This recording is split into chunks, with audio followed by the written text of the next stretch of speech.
అందరికీ నమస్తే. వర్మ పైన నాగబాబు గతంలో చేసిన కామెంట్స్ ఇప్పుడు నిజమయ్యాయా? లేదా ప్రజెంట్ పరిణామాలు చూసుకుంటే వర్మ ఏదైతే చెప్తున్నాడో మేము 70,000 మెజార్టీతో మేము గెలిపించాం, సో మేము డబ్బులు ఖర్చు పెట్టి గెలిపించాం, ఎక్కడి నుండో దత్తతగా మేము ఈ నియోజకవర్గానికి రాలేదు, ఇలాంటి అంశాలు ఏవైతే వర్మ మాట్లాడుతున్నారో వీటి మీరు సమర్థిస్తారా? లేదా ఈ మాటలన్నీ వర్మ మాట్లాడుతున్న మాటలనే ఇంకెవరైనా వెనుకొని మాట్లాడిస్తున్నారా? సో విషయం ఏమైనప్పటికీ ఒకసారి నియోజకవర్గ పరిస్థితులు మనం చూసుకున్నట్టయితే పిఠాపురం నియోజకవర్గంలోనే గత కొద్ది రోజులుగా అంటే ఒక 2-3 రోజులుగా ఒక రకమైన ఘటన ఒకటి ఏర్పడింది.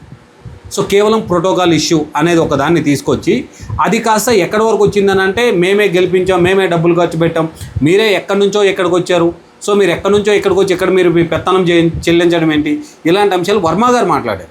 టీడీపీ క్యాడర్ మాట్లాడలేదు, వర్మ గారు మాట్లాడారు. గత 15 ఏళ్ళుగా పిఠాపురం నియోజకవర్గానికి టీడీపీ పార్టీ నుండి ప్రాతినిధ్యం వహిస్తున్నటువంటి వర్మ మాట్లాడినటువంటి మాటలు. మరి ఈ మాటలన్నీ వర్మ గారు మాటలేనా, లేదా బ్యాక్గ్రౌండ్లో ఎవరైనా ఉండి వర్మతో ఈ మాటలు మాట్లాడిస్తున్నారు? సో టీడీపీ ప్రభుత్వం వర్మకు అన్యాయం చేసిందా, లేదా కూటమి ప్రభుత్వం ప్రస్తుతం ఉన్నటువంటి కూటమి ప్రభుత్వం వర్మకు అన్యాయం చేసిందా? సో కొన్ని ఆలోచనలు లేదా కొన్ని విధాలుగా లేదా వర్మ పాయింట్ ఆఫ్ వ్యూలో మనం ఆలోచన చేసినప్పుడు నియోజకవర్గంలో లేదా రాష్ట్రంలో ఎన్డీఏ కూటమి జతగట్టిన తర్వాత నుంచి ఎన్డీఏ కూటమిలో కూడా మొత్తం ఆంధ్రప్రదేశ్ రాష్ట్రంలో 175 నియోజకవర్గాలు ఉంటే జనసేన పార్టీ కేవలం 21 ఎమ్మెల్యే స్థానాలు మాత్రమే పోటీ చేసింది. కూటమిలో ఉన్నటువంటి మరో రెండు పార్టీలకి మిగతా సీట్లని వాళ్ళు సాక్రిఫై చేయడం జరిగింది. అందులో మేజర్ షేరు లేదా మేజర్ సీట్స్ టీడీపీ పార్టీయే ప్రాతినిధ్యం వహించింది, ఎందుకంటే టీడీపీ ఎమ్మెల్యేలే ఎక్కువ ఉన్నారు. సో ఇలాంటి తరుణంలో కొన్ని స్థానాలు టీడీపీ పార్టీ కూడా సాక్రిఫై చేసింది. సో అంటే కూటమిలో ఉన్నటువంటి 3 పార్టీలో టీడీపీ పార్టీ నుంచి కానీ బీజేపీ పార్టీ నుంచి కానీ జనసేన పార్టీ తీసుకున్న స్థానాలు ఎన్ని అంటే కేవలం 21 మాత్రమే. ఈ 21 స్థానాల్లో పిఠాపురం ఒకటి. సరే, గతంలో పిఠాపురంలో వర్మ గారే పోటీ చేశారు. 2019లో టీడీపీ పార్టీ నుండి పోటీ చేశారు, ఓడిపోయారు. 2014లో ఇండిపెండెంట్గా పోటీ చేశారు, గెలిచారు. కానీ దీనికి కూడా కారణం ఉంది, అది కూడా చెప్పే ప్రయత్నం నేను చేస్తాను. 2009లో ప్రజారాజ్యం పార్టీ అంటే చిరంజీవి గారు స్థాపించినటువంటి ప్రజారాజ్యం పార్టీ నుంచి వంగ గీత గారు పోటీ చేస్తే వంగ గీత గారు వర్మ గారి మీద గెలిచారు. అంటే 2009లో కూడా వర్మ గారు టీడీపీ పార్టీ నుంచే పోటీ చేశారు. మరి 2 సార్లు అంటే 2009, 2019లో టీడీపీ పార్టీ వర్మకి ఎమ్మెల్యే సీట్ ఇచ్చినప్పుడు 2014లో సీట్ ఎందుకు ఇవ్వలేదు? 2014లో వేరే వ్యక్తికి ఇవ్వాల్సినంత అవసరం ఏమొచ్చింది? ఒక్కసారి మనం దాన్ని కూడా డీకోడ్ చేసే ప్రయత్నం చేస్తే 2014లో అప్పుడు ఉన్నటువంటి రాజకీయ కారణాలు బట్టి ఈయన ఎటువైపుకి వెళ్తారు, సో అటువైపు దూకే ప్రయత్నం ఉందా లేదా టీడీపీ వైపు ఉంటాడా అనే కొన్ని అంశాలు అప్పట్లో సరిగ్గా చెట్టగాలేదు. అలాంటి టైంలో జనసేన పార్టీ ఎక్కడ ఒక్క సీట్ కూడా పోటీ చేయకుండా, సో ఆంధ్ర రాష్ట్రం మొత్తంలో ఉన్నటువంటి 170 స్థానాలు ఒక్క సీటు కూడా పోటీ చేయకుండా అప్పుడు పొత్తులో ఉన్నటువంటి బీజేపీ, జనసేన, తెలుగుదేశం పార్టీలకి కంప్లీట్గా అన్ని స్థానాలను ఇచ్చేస్తూ ప్రచార బాధ్యతలు మాత్రమే జనసేన పార్టీ తీసుకుంది. సో ఆ రోజు కూడా ఎక్కడ కూడా ఎటువంటి పదవులు జనసేన పార్టీ ఆశించలేదు. మెయిన్ స్థాయిలో ఉన్నటువంటి లీడర్లు కానీ కింద స్థాయిలో ఉన్నటువంటి లీడర్లు కానీ ఎవరికి కూడా జనసేన పార్టీకి 2014లో ఎటువంటి పదవులు లేవు. సరే, 2019లో ఇండివిజువల్గా పోటీ చేశారు. ఇండివిజువల్గా పోటీ చేసిన తర్వాత వర్మ మీద ఎవరు పెండెం దొరబాబు గారు వైఎస్ఆర్సీపీ నుంచి ఆయన గెలిచారు. ఆయన 1999 నుంచి ఆయన ఎమ్మెల్యేగా ఉన్న వ్యక్తి. 1999లో గెలిచారు, 4లో గెలిచారు, మళ్ళీ 9లో వచ్చి వంగ గీత గారు గెలిచారు. సో ఇలాంటి పరిణామాలన్నీ మనం చూసుకున్నప్పుడు నీకున్న స్థానబలం, నీకున్న అక్కడ ఓట్ బ్యాంకు ఎంత, వర్మ గారికి ఉన్న ఓట్ బ్యాంకు ఎంత? ఇక్కడ సరే కొంతమంది ఒక లీడర్ అనేటప్పుడు తన ఇంటి చుట్టూ లేదా కొన్ని గ్రామాలు లేదా కొన్ని మండలాల నుంచి ఉన్న 3-4 మండలాల్లో కొన్ని మండలాల నుంచి కొంతమంది లీడర్లు వర్మకు అనుకూలంగా ఉండొచ్చు కాక, దాన్ని కాదని అయితే తప్పట్టయితే ఎవరు పట్టరు. కానీ కేవలం ప్రోటోకాల్ విషయం వచ్చినప్పుడు మీరు ప్రోటోకాల్ ఆ గ్రౌండ్లోనే మాట్లాడాల్సి ఉంది. మీరు అది దాటి ఎక్కడి నుంచో వచ్చి ఇక్కడ పెత్తనం చేస్తున్నారని కానీ, పార్టీ గెలవడానికి డబ్బులు మేము ఖర్చు పెట్టాము ఈ విషయాన్ని పవన్ కళ్యాణ్కి చేరవేయకుండా మధ్యలో వీళ్ళే ఆపేశారనే విషయం కానీ, లేదా 70,000 మెజార్టీని మేమే తీసుకొచ్చామని చెప్పే విషయం కానీ, ఇలాంటి విషయాలు కొన్ని చూసినప్పుడు నిన్న నాగబాబు గారు అన్న మాటలు కూడా కొన్ని మనము సవ్యంగానే తీసుకోవచ్చు. ఎందుకనంటే గతంలో కూడా నాగబాబు గారు వర్మ గారి గురించి కొన్ని కామెంట్ చేశారు. సో ఆ కామెంట్స్ కూడా ఏంటంటే వర్మ యొక్క నేచర్ ఎలాంటిది, వర్మ పిఠాపురంలో ఆయన అనుచరులతో కానీ లేదా ఆయన బిహేవ్ చేస్తున్న పద్ధతి కానీ ఎలా ఉంది, రానున్న రోజుల్లో కూటమికి ఇది అనుకూలంగా ఉంటుందా లేదా వ్యతిరేకంగా మారే అవకాశం ఉందా?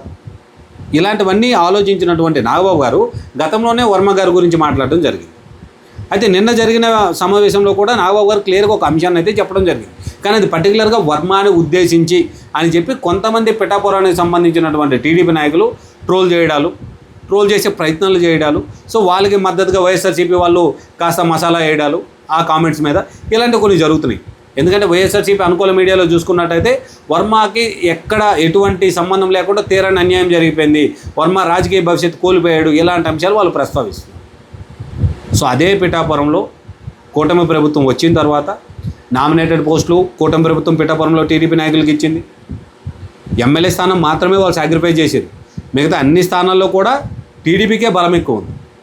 మరి వర్మకి ఎందుకు ఎమ్మెల్సీ ఇస్తామన్నారు ఇవ్వలేదు అని అంటే 40 ఏళ్ళ రాజకీయ చరిత్ర ఉన్నటువంటి చంద్రబాబు నాయుడు గారికి ఆయన దగ్గర గత 15 ఏళ్ళుగా 20 ఏళ్ళుగా ఉన్నటువంటి వర్మ గారి గురించి తెలియకుండా ఉంటుందా? సో ఆ పదవి ఇవ్వలేదు అని అంటే చంద్రబాబు నాయుడు గారు అంత మాత్రం ఆలోచన చేయకుండా ఉంటారా? కానీ వర్మ గారు చేస్తున్నటువంటి కామెంట్స్ కానీ బిహేవియర్ కానీ కూటమి ప్రభుత్వంలో చిచ్చు పెట్టే స్థాయికి తీసుకెళ్తున్నాయి అని చెప్పి కొంతమంది మేధావులు అనుకుంటున్నటువంటి మాట. లేదా జనసేన పార్టీకి సంబంధించినటువంటి కొంతమంది లీడర్లు కూడా, ముఖ్యమైన లీడర్లు కూడా ఇలాంటి ప్రస్తావనని తీసుకొస్తున్నారు. ఎందుకు అని అంటే అటు పొంగనూరులో కానీ లేదా ఇటు మంగళగిరిలో కానీ, సో ఎక్కడ కూడా ఎవరైతే నారా లోకేష్ గారు ప్రాతినిధ్యం వహిస్తున్న నియోజకవర్గం కానీ, చంద్రబాబు నాయుడు గారి ప్రాతినిధ్యం వహిస్తున్న నియోజకవర్గంలో కానీ జనసేన పార్టీ నాయకులు ఎక్కడ ఎటువంటి హడావుడి చేయట్లేదు, ఎటువంటి గొడవలు కూడా పోవట్లేదు. సరే చిన్న చిన్న గొడవలు అనేవి ఉండొచ్చు, ఎందుకనంటే కూటమి అనుకున్నప్పుడు అందరూ ఒకేలా ఉంటారని చెప్పలేం కాబట్టి చిన్న చిన్న ఉండొచ్చు, కాదని చెప్పాం. కానీ డిప్యూటీ సీఎం, ఒక పార్టీ అధినేత, జనసేన పార్టీ అధినేత డిప్యూటీ సీఎంగా కూటమిలో బాధ్యతలు వహిస్తున్నటువంటి వ్యక్తి, అతని నియోజకవర్గంలో ఇలాంటి కామెంట్స్ రావడం అనేది సానుకూలంగా అయితే కనబడతలేదు. సో ఈ అంశాలని కొంతమంది ఏంటంటే ఇవి వర్మ గారు మాట్లాడుతున్న మాటలు కావు, ఎవరో వెనక నుండి మాట్లాడించే ప్రయత్నం కూడా చేస్తున్నారు, ఇలాంటి ప్రచారాలు కూడా వస్తున్నాయి. కానీ వర్మ గారు కూడా ఆలోచన చేయాలి ఇలాంటి మాటలు మాట్లాడేటప్పుడు. ఎందుకంటే కూటమిలో ఆంధ్రప్రదేశ్ రాష్ట్ర భవిష్యత్తుని వాళ్ళ దృష్ట్యా మరో 15 ఏళ్ల పాటు ఉండాలి, పొత్తులోనే ఉండాలి, అధికారంలోనే ఉండాలి, ఎలాంటి ఆలోచనలు జరుగుతున్న తరుణంలో ఇలాంటివి కూటమిని విడగొట్టే ప్రయత్నాలు చేయడం అనేది, లేదా ఇలాంటి మాట్లాడితే కూటమి విడిపోవడానికి అవకాశాలు ఉంటాయి, లేదా కూటమిలో మధ్య గ్యాప్ తీసుకురావడానికి, అంటే పార్టీల మధ్యన గ్యాప్ తీసుకోవడానికి అవకాశాలు ఉంటాయి. ఇలాంటి అంశాలు వర్మ గారు ఆలోచించలేదా? సో ఆలోచించే ప్రయత్నం కూడా చేయట్లేదా? ఎందుకంటే వర్మ గారు ఏదో నిన్న మొన్న వచ్చినటువంటి చోటమోటా లీడర్ కాదు. ఎందుకంటే ఏదో నిన్న మొన్న వచ్చిన లీడర్ అనుకో శనికావేశంలో ఒక మాట మాట్లాడారని చెప్పొచ్చు. వర్మ గారు ఎమ్మెల్యేగా పనిచేశారు, ఓ 15-20 ఏళ్ళుగా రాజకీయాల్లో ఉన్నారు. సో అలాంటి అంత అనుభవం ఉన్న వ్యక్తి ఇలాంటి మాటలు మాట్లాడేటప్పుడు ఆలోచన చేసి మాట్లాడించాల్సింది. నిజంగానే వర్మ గారికి అంత శక్తి ఉండి ఒకవేళ 70,000 మెజారిటీ తీసుకొచ్చే అంత క్యాపబుల్ ఉంటే 2019లో గెలిచేవారుగా. 2014లో కూడా టీడీపీ అండ్ జనసేన ఎంతో కొంత సపోర్ట్ చేయకపోతే వర్మ గారు ఇండిపెండెంట్గా గెలిచేవారైనా. 2009లో పీఆర్పీ పార్టీ మీద వర్మ గారు ఓడిపోయారు. 1000 ఓట్లైనా 1 ఓటైనా ఓడిపోతే ఓడిపోవడమే.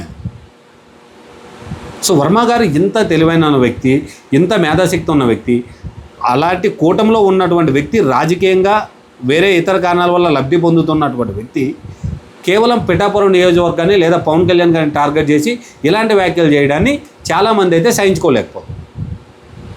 సో ఎందుకంటే అతను చేసింది రాంగ్ డైరెక్షన్లో వెళ్తుంది అనేది చాలామంది అభిప్రాయం.